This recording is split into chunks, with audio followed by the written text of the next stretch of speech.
Stéphane Mas, bonsoir. Julien, bonsoir. Vous êtes directeur Île-de-France d'Opcalia, qui est partenaire du Gala RH qui se déroule ce soir. Est-ce que vous pouvez nous présenter rapidement qui est Opcalia? Alors, Opcalia, c'est un organisme paritaire qui est collecteur des fonds de la formation professionnelle et qui va surtout être un acteur important de l'apprentissage que ce soir. C'est une soirée dédiée à l'apprentissage et aux alternances. Pourquoi? Parce qu'il y a une loi, et cette loi est la loi qui porte sur la liberté de choisir son avenir professionnel. Et donc la vocation de cette loi, c'est de libérer complètement les énergies pour développer l'apprentissage. C'est une grande cause nationale. Il faut savoir que l'alternance, c'est une voie royale vers l'emploi. Lorsqu'on suit un parcours de formation par alternance, on a beaucoup plus de chances de réussir son insertion professionnelle. Et bien notre rôle, ça va être d'accompagner le développement justement de l'alternance.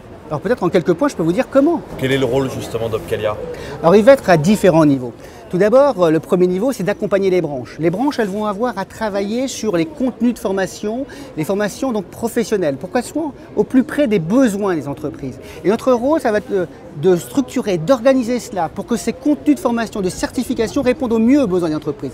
Nous avons des observatoires qui vont travailler sur les métiers d'aujourd'hui, mais aussi les métiers de demain, pour les adapter, pour adapter les contenus de formation. On va travailler aussi avec notre Big Data, pour travailler sur les contenus même des formations répondant au bassin d'emploi. Quelles sont les compétences d'aujourd'hui? Quelles sont les compétences de demain? C'est la première action que nous allons mener auprès de nos branches. Nous avons aussi une action à mener auprès des entreprises. Ces entreprises, dans le cadre de la croissance, vont devoir recruter. Il y a aussi une modification des compétences. On voit bien qu'aujourd'hui, le numérique vient bouleverser complètement l'emploi. Eh bien, nous allons accompagner ces entreprises pour que l'apprentissage soit un formidable moyen de recrutement.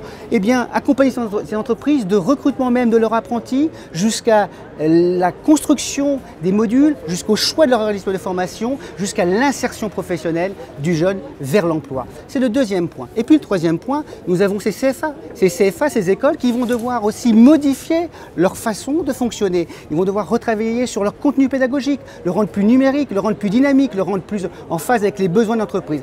Notre rôle, c'est aussi de les accompagner concrètement sur ces mutations. Et puis je parlerai bien évidemment du cœur aussi du processus. C'est qui? Ce sont les jeunes qui rentrent dans ce processus d'apprentissage, à nous aussi de les aider dans leur orientation. Je vais vous donner quelques exemples extrêmement concrets. Nous avons lancé le guide de l'apprentissage. On appelle ça d'ailleurs, c'est un guide extraordinaire, c'est le guide du routard. Eh bien, il a donné donc l'occasion à des jeunes de pouvoir trouver leur orientation professionnelle. Nous avons lancé ce qu'on appelle les clés non-emploi pour aider à des jeunes donc de pouvoir se former sur leur permis de conduire et sur les langues. Pourquoi? Parce que la mobilité permet aussi l'insertion professionnelle. Et les langues permet aussi, notamment dans les grandes mégalopoles, de pouvoir trouver un emploi plus facilement. Nous le finançons entièrement.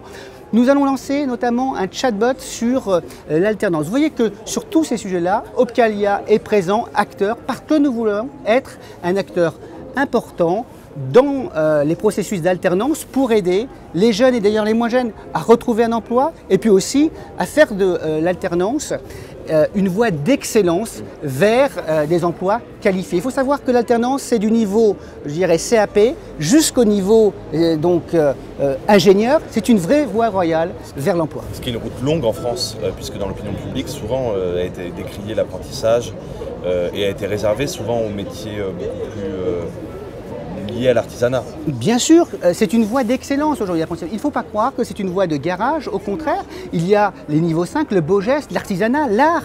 Mais il y a aussi des niveaux donc différents, donc d'ingénieurs. Et aujourd'hui, on peut suivre tout un cursus de formation via l'alternance et surtout en lien avec l'entreprise, en lien avec les besoins de l'entreprise, avec une mise en œuvre tout de suite, une mise en application des savoirs et une transformation des savoirs en savoir-être. Et en savoir-faire surtout. Et c'est ce qui va faire la différence aujourd'hui. Lorsqu'on suit un cursus de formation par alternance, on a plus de chances de réussir par rapport à une formation initiale sans alternance. C'est prouvé concrètement. Merci beaucoup Stéphane Mas pour tous ces éclairages. Je vous remercie. Et on passe une bonne soirée au Gala RH et à bientôt. Bien sûr, merci. Au revoir. Au revoir.